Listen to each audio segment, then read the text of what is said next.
Hi, I'm Jamie. And I'm Mark. And today we have a guest with us, Christy Wiley.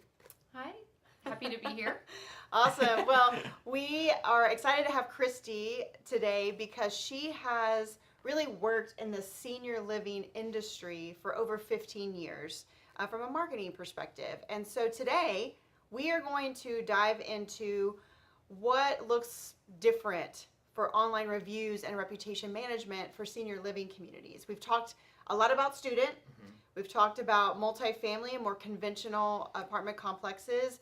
And in our last video, we really started to highlight the different generations and how they consume information differently, how they seek for housing online differently, how, what their desires, how we're all different in so many ways, but also very much alike. And I think one common trend that we have been researching and are continuing to see is the increase in just being online. And so I wanted to read several stats that I looked up because I thought they would be very valuable to all of you listening and understanding and really debunking that myth that social media and website presence and online reviews are only for the younger audience bases. So number one, you've heard Mark and I say it over and over again, 97% of consumers are going online and reading reviews before they decide to make a buying decision. And that means for all of you in whether it's student housing, whether you're developing condos or you have senior living communities or are attracting millennials to your properties, online reviews matter. Your reputation matters because consumers are seeking that percentage, those numbers of reviews, what people are saying about brands before they make a decision. So I thought this stat was really impactful. So 89% of US adults go online daily. And I would say almost constantly was the statistic that was given. Let's talk about Instagram for a moment because we hear like, oh, Instagram, that's for those youngins, you know. 25-year-old picture frenzy. Yeah, right. Not exactly. So those aged 45 to 54, 68 million U.S. individuals are on Instagram. 68 million. 55 to 64, 30 million. 65 plus, over 18 million. And that's stats that were taken at the end of last year. So that is going to consistently see growth. So I thought a few other key statistics were the rise of YouTube. So more and more audiences are going to YouTube to interact with music, with videos, with entertainment. And so the age group of 50 to 64, 68% of adults are on YouTube. Those age 65 plus, 40% are engaging with YouTube. And then that next generation, the 30 to 49-year-old generation, 85% are interacting with YouTube. And then we can dig into Facebook. So Facebook, that same audience group, age 30 to 49, 78% are on Facebook. 50 to 64, 65% are on Facebook, and 65 plus, 41% are on Facebook. And again, those stats are continuing to rise. And so the key question that we have is, well, what does that mean to me as a brand? And, from my perspective, it means you better pay attention. Yeah, exactly. And, it's great that we're sitting here talking about the differences in generations, like with such empirical data too, because it's easy to say, it's not just for the young people, it's for the old people too. And when you actually hear those numbers, older people, more wise. Oh my gosh. Come on. More wise, intelligent. It's just it really brings to life like what that means, as generations go forward. You said it perfectly. Like those numbers are just going to get bigger because as these generations get older, they're still going to be on those platforms and they still get their information that way. Right. So Christy, with senior living specifically, I mean, you've spent a lot of time in that industry. I mean, what are some of the things that you've taken from in regards to reputation, when it comes to people, looking for their parents or people looking themselves? Right. What does that whole process look like for you? Yeah. Well, a couple of things there, Mark. Well, there's really two primary audiences that your marketing, senior living marketing, is speaking to.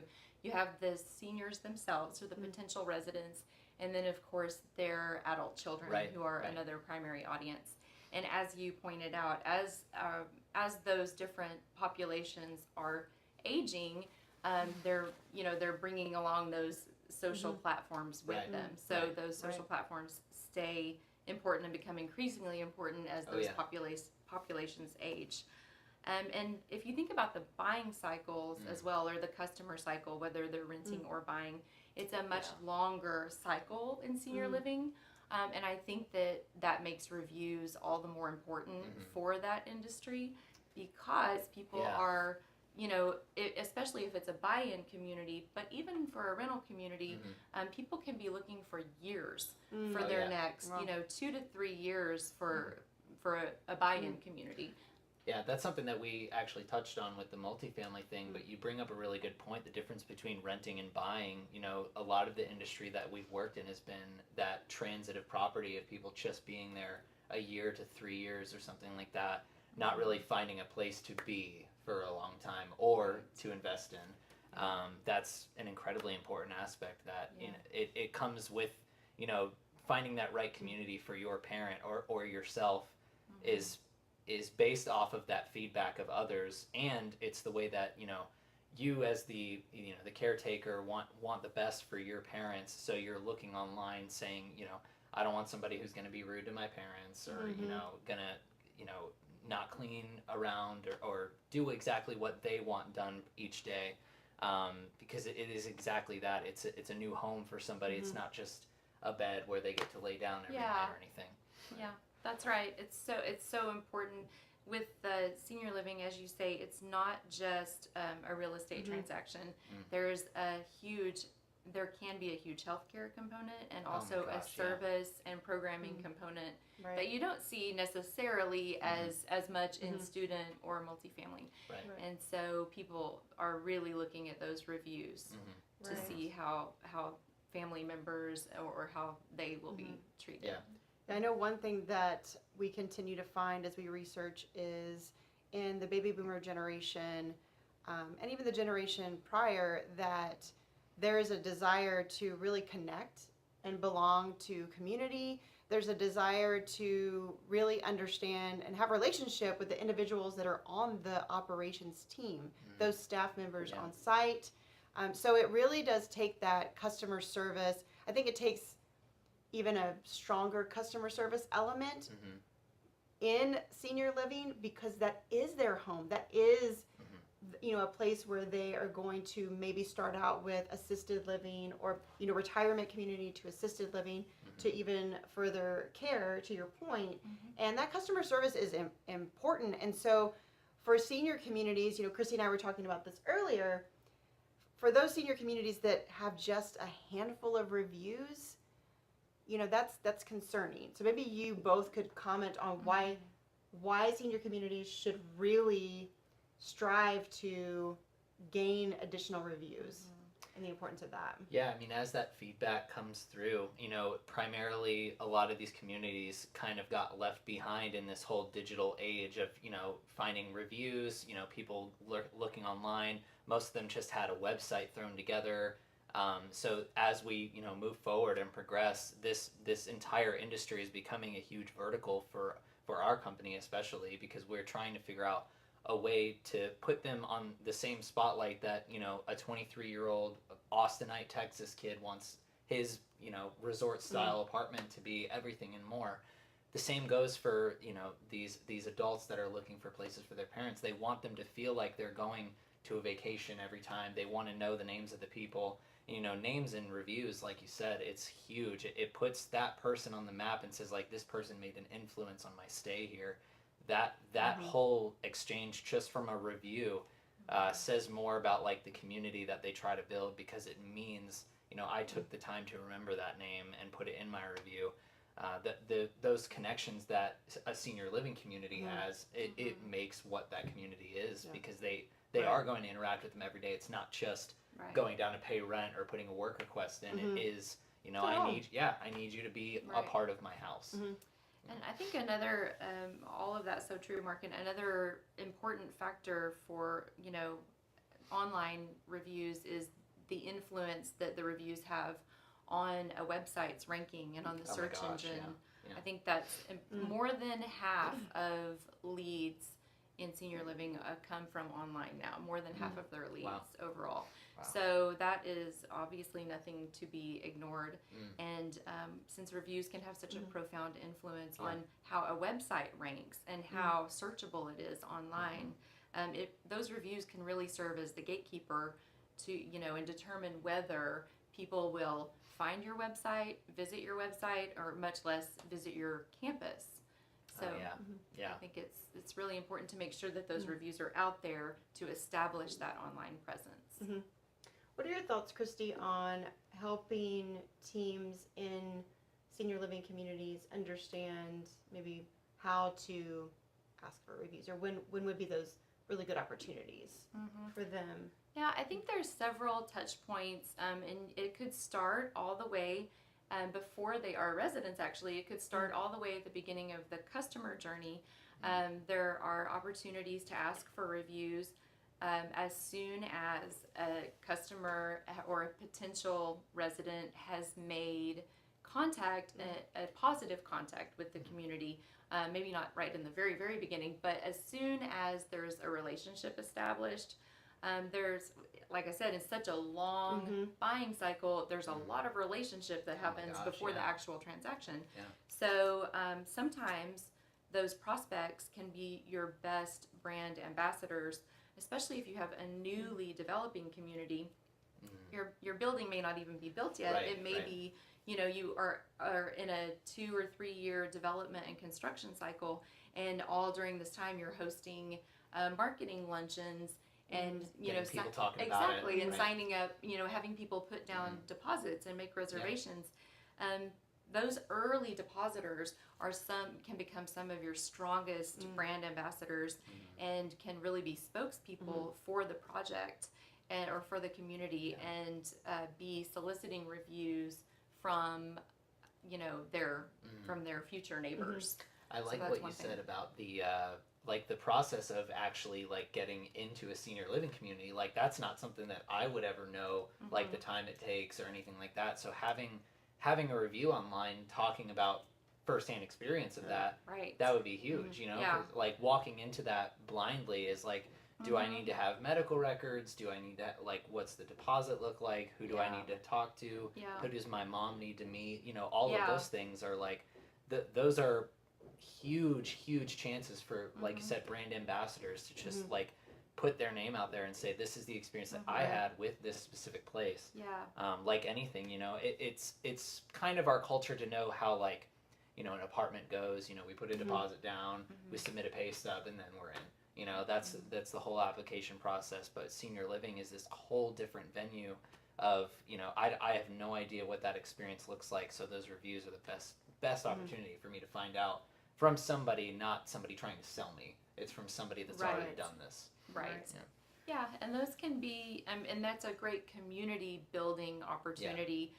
Sometimes before the community even actually exists. Right, Is right. you can build that community online and establish that relationship so that it really precedes the actual community. Right.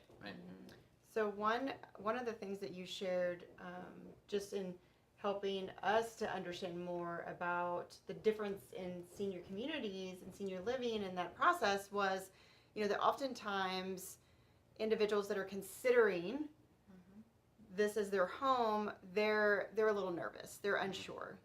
They may have lived in a particular home for years, and this is a big change to now move into this more of a condo style living or even apartment style living with multiple individuals around them, which offers a lot of benefits, obviously, and a lot of community opportunities. But I think maybe getting some of your perspective on how important it is for the current residents to really be showcased to help ease that transition? Yeah. Very important. I think it's one of the most important things a community can do. So if there is an established community that has residents who've lived there for a long time, that's a great opportunity to ask those long-term happy residents for their insights. They could share those through testimonial videos, which are very powerful. Oh yeah. Very powerful. But also just written testimonials can be very powerful.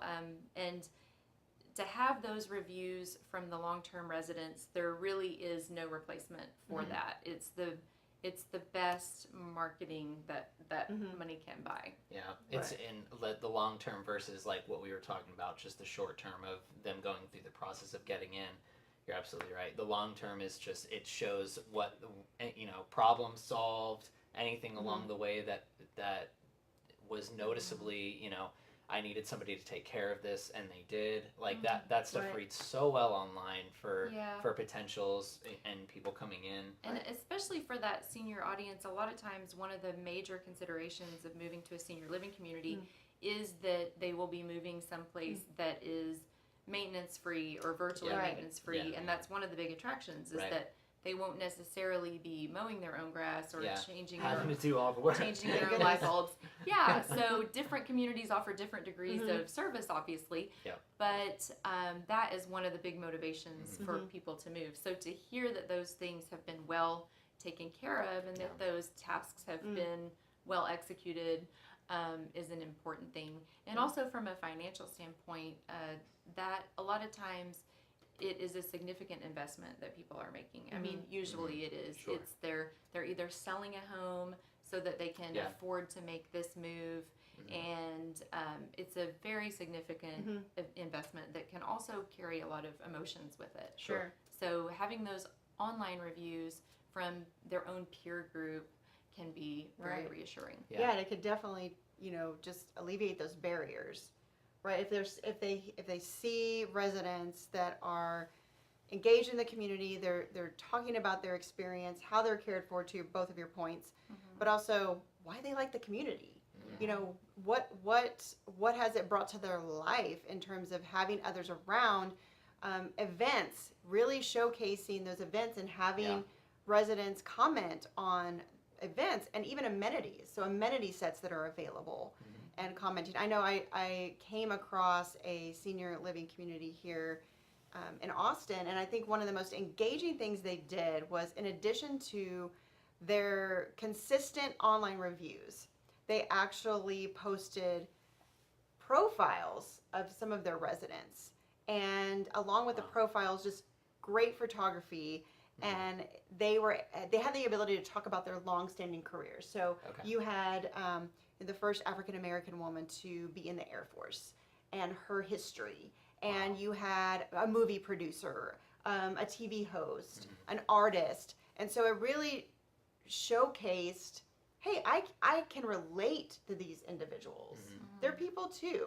It's not like this really scary barrier that I have to try to cross over. This is a community that I am about to belong to. And I think if you only have a handful of online reviews, they don't really see what opportunity there is. They don't get that full visibility into the experience. They don't get what you have to offer. Yeah, I'm glad you brought that up, Jamie. That's a great point. So many of the things that you just mentioned, the testimonials, the success stories, the bios with the great photography, so much of these success stories already exist in communities marketing, right? It's things that it's pieces they've already produced, interviews that they've already conducted, pieces they've already written, and that work can be leveraged and repurposed in the form of reviews if there is a proper reputation management strategy written around that. So it's not all about creating, start reinventing the wheel and creating all new content. A lot of communities already have that content intact, and it's just a matter of tapping it and repurposing it for online reviews. Yeah, they just need the like you said, the strategy to make that platform like as powerful as it is for their own internal marketing. Right. I couldn't agree more. And the good thing about starting this process of reputation management and online reviews is that can then transfer over to these other platforms that we're talking about. Mm-hmm. You can utilize that content on Facebook. Right. You can utilize that content as a, you know, a catalyst, I'll say, to create videos, to post on your YouTube channel. Like there's so many opportunities to then take that content that's being developed, those online reviews, those experiences, and really bring them forward on the other social platforms where audiences are obviously engaging. Yeah. As great as your marketing team is, they'll never be as good as a customer testimonial. Right. I think, you know, hearing from the That's right. people who are dealing with your business, whether positive, negative, neutral, that's the feedback that people want to hear, because that's what they can relate to. I can't relate to a magnificent brand logo. I can relate to the person who chose to go there because of that logo. Right. So, yeah. Could you speak a little bit to that, Mark? I mean, that's a great point you just made, and I think maybe there might be some avoidance of soliciting reviews for fear of receiving a negative review. I've heard different communities say that to me in the past. You know, how do you deal with negative reviews, and how is it better to have a negative review than no review? Right. So I think, you know, the first step is, if you're afraid of reviews, then you need to diagnose what's happening internally, because that means that you're scared that you're not doing a well enough job, that you're going to only get negative reviews. That's a fear that a lot of people have before they decide to do reputation, because they don't think it's worth it to pay a bunch of money to generate a bunch of reviews that are just going to be bad. And you're right. Like, a negative review is better than no review, because a negative review showcases an opportunity for your brand and your business to change that experience. So you have the opportunity to respond to any review you get online. That's where you reach out and you go offline. You take that second step. That's the biggest part of the strategy with reputation, is taking it offline, connecting with the person. You know, usually if it's just a 1-star review with no rating, it's pretty hard to figure out who said it. But if they're leaving a bunch of, you know, data and content in that review, it's pretty clear to you, if you're involved, that you know who that person is, and you can take care of that situation. So when it comes to generating reviews, everybody loves a good positive review. I mean, we all love 5 stars. Unfortunately, it's impossible to have 5 stars going in and out the door every single day. And especially with senior living, you know, you're going to have those people who had those problems. You know, my dad couldn't get in this place because of some, you know, random thing. So, you know, screw this place, I hate it. This is a chance for us to reach out, figure out what happened, you know, diagnose the problem, do what we can to fix it. If we can't fix it, we just continue. It's customer service, asking what we can do over and over again until they walk out the door with a huge smile on their face. You know, that's the whole goal of reputation management, is not, you know, blocking out the negative reviews or, like, you know, paying somebody to take them off or anything. That's not our strategy. Our strategy is suppress the negative with the positive and address the negative every day. You know, you want to make sure that everything that's happening inside of your community, your property, whatever it is that you manage, is being managed publicly, so that people can see that you're taking those problems and doing something about them.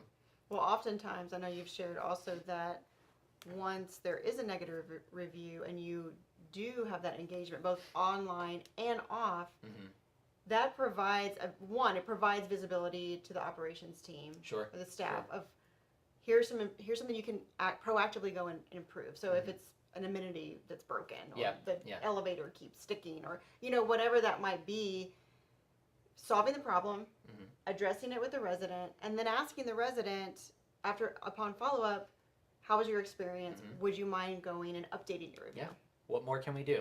That's it. It is, as the follow-up, we talked about this in another video, that follow-up is key. You know, because we don't want to go to people and say, go change your review, we fixed this problem. You know, we just want to ask them for more feedback, because that transition from a 1 to a 5 or a 1 to a 3 is everything, because it's all recorded there on the platforms that we're working with.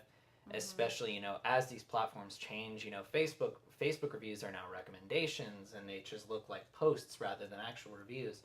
That creates a whole dialogue that we can have with not just the person who left the review, but anybody else who's interested can also comment on there.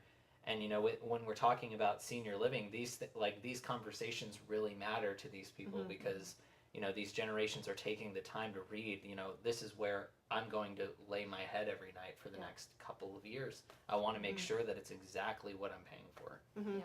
And I think that helps to bridge, that whole process bridges the online with the offline customer experience that just can continue to strengthen and also just improve operations, improve the customer experience, and ultimately lead to more positive reviews.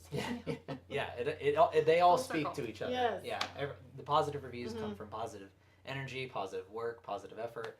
It's not just a thing that appears. It all starts within the property. So Christy, you've been a fantastic guest, and I want to give you opportunity to. Is there anything else? I know you had a list of things, but do you have any other stats that you want to share, or do you have any other questions that we could really help answer for this audience group? I think we have covered most of it, Jamie. I would just probably stress that again, that more than half, the statistic is that more than half of leads for senior living communities now come from online, and that will just continue to increase from here as the populations age. And we talk about baby boomers being online. Well, I mean, look how what an even higher statistic it is of millennials who are online. And we should point out that now it is millennials who are starting to enter that realm of looking for their baby boomer parents. So like we're there now. Right. And those baby boomers are primarily still their own decision makers and have agency over their own destiny. Sure. But their children are strong influencers in that decision, and they live, eat, and breathe online. So it's going to become more important than ever. There are already more than 200,000 online reviews in the senior living care space online. Wow. And so just think about that and how you want your community to be among those hundreds of thousands of reviews. That it's just like having your name in the phone book now, really. Right. Absolutely. So that's important. That's really good. And I think to your point about just the shifting generations, millennials, most individuals look to move when they've had a life change. So as individuals, parents are moving into retirement, maybe they've had a life change, like a death in the family, sadly, but that is a life change. Or maybe their children have moved, they've retired, and they are seeking this type of community.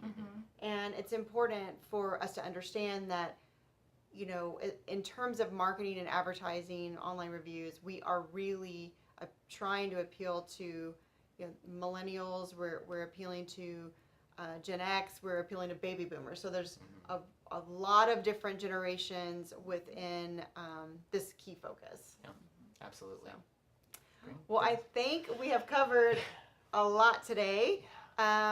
Thank you so much, Christy, again. Thank you both for your time. So hopefully we have given you a new perspective and offered some tips that you can really take and start implementing today. Thanks so much. Thank you.